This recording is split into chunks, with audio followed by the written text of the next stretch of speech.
My name is Daniel Hayes, and I never thought my quiet life would turn into a dangerous adventure. I work as a security assistant at the National City Museum. It is not a very exciting job. Most days I just walk around, look at old paintings, check that the doors are locked, and help visitors who get lost. But everything changed on the night the Midnight Diamond was stolen. The Midnight Diamond is the most valuable jewel in the museum. It is famous all over the world. It is big, bright, and blue like the deep ocean. People come from different countries just to see it. We keep it inside a special glass box with lasers and alarms around it. Nobody can touch it. Nobody can go near it without permission. At least, that's what we believed. I still remember that night clearly. It was Friday, and the museum was unusually quiet. I was working the night shift, and only 3 employees were inside the building. Me, the head guard, Mr. Oliver, and the cleaning lady, Miss Rosa. At around 11:45 p.m., I was walking down the long hall that leads to the diamond room. The lights were low and everything looked peaceful. But then I noticed something strange. A shadow moved quickly across the floor near the corner. At first I thought it was Miss Rosa. Maybe she was cleaning that area. But the shadow moved too fast and too quietly. I felt my heart beat a little faster. I walked to the corner and looked around, but the hallway was empty. No sound, no light, nothing. I tried to calm myself. Maybe I imagined it, I whispered. But deep inside, I knew I didn't imagine anything. Something was wrong. About 10 minutes later, I heard a soft beep in my earpiece. It was the silent alarm from the diamond room. This alarm is special. It doesn't ring loudly. Instead, it sends a signal only to the security team. It means something touched the glass box or entered the laser area. My stomach felt tight. I began to run. When I reached the diamond room, everything looked normal at first glance. The diamond was still in its box, shining like a star. The glass looked clean and untouched. But then I saw something small on the floor, a tiny piece of black cloth. Someone had been there. I bent down to pick it up. It looked like a torn piece from a glove or a mask. As I held it in my hand, Mr. Oliver rushed into the room. "What happened?" he asked, breathing hard. "The silent alarm," I said. "Someone was here." He looked around carefully. "The diamond is safe. Maybe it's a system error. But I knew the system never made mistakes." The next morning, the museum opened as usual. Visitors came in, taking pictures and admiring the exhibits. I walked around, but I couldn't stop thinking about that shadow and the piece of cloth. At noon, a group of tourists entered the diamond room. They were excited and talking loudly. I stood nearby, just watching. Then everything happened at once. A young girl pointed at the glass box and screamed, "The diamond is gone!" My heart dropped. I pushed through the crowd and looked. The box was empty. The midnight diamond had disappeared. I felt frozen. Just last night it was there, and now it was gone without a sound, without a trace. Mr. Oliver came running again, but this time his face turned pale. "We need to lock the museum immediately," he said. Police arrived within minutes. They blocked the doors, questioned visitors, and collected evidence. I told them everything I saw, the shadow, the cloth, the silent alarm. They wrote down my words carefully, but nobody understood how the thief stole the diamond without breaking the glass or tripping the lasers. It felt impossible. Later that afternoon, I was called into the museum office by Detective Lara Shaw. She was tall, serious, and spoke slowly, like she wanted to catch every detail. "You were the first person near the diamond last night," she said. "Tell me everything again." I repeated my story. She listened with sharp eyes, tapping her pen on the table. When I finished, she opened a folder. Inside were several photos taken by the museum's security cameras. "Do you recognize this woman?" she asked.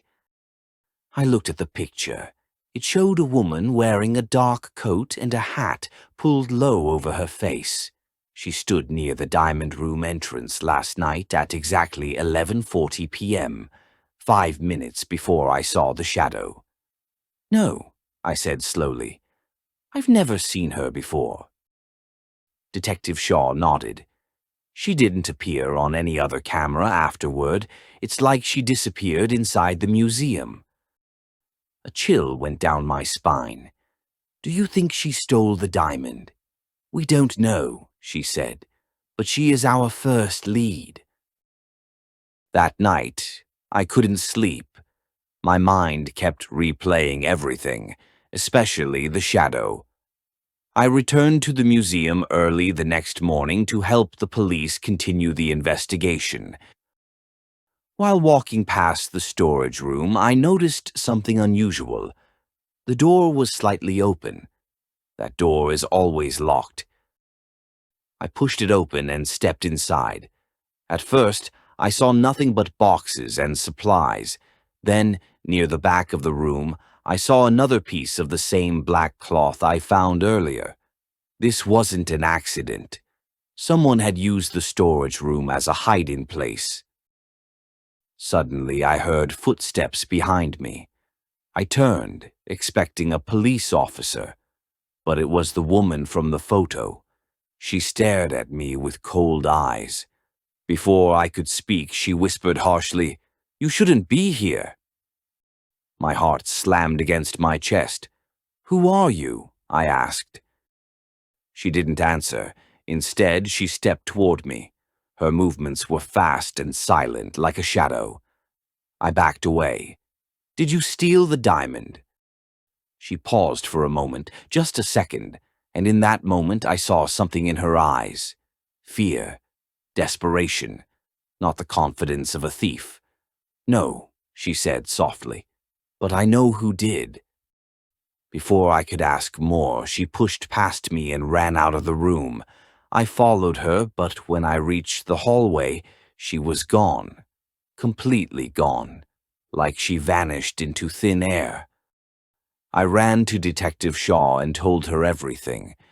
At first, she looked doubtful, but she followed me to the storage room. The piece of cloth was still there. "This proves she came here," I said. Detective Shaw thought for a moment. "But why would she return to the museum if she was the thief?" I suddenly remembered the fear in the woman's eyes. "She's not the thief," I said. "She's hiding from someone." We reviewed the security footage again. This time we noticed something new. At the exact moment the silent alarm went off, another figure appeared on a different camera, a man wearing a museum staff uniform. But there was a problem. None of the staff looked like him. He was using a fake uniform. "That's our thief," Detective Shaw said. His face was covered, but his walk, his size, and his timing matched everything. The next day, the museum ordered a full maintenance inspection.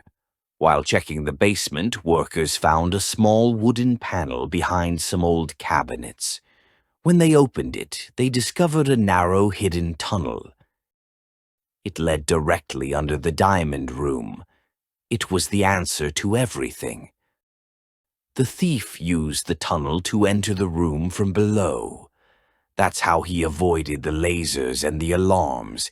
He probably used special tools to silently open the bottom of the glass box and take the diamond. But where was he now? And why was the mysterious woman hiding? Later that evening, I walked outside the museum for some fresh air. Suddenly, I saw the same mysterious woman standing across the street. This time, she didn't run. She waved at me to follow her. I crossed the street carefully. "I know where he is," she said quietly. "The thief. He took something from me, too." "What did he take?" I asked. "My freedom," she said. "He forced me to distract the guards, but I never entered the diamond room. I swear." I believed her. "Where is he now?" She pointed toward an old warehouse near the river. We called Detective Shaw and went together. When we arrived, the warehouse was dark and silent. We entered slowly, flashlights in hand. Then we heard footsteps above us. The thief. He tried to escape through a window, but Detective Shaw shouted, "Stop!"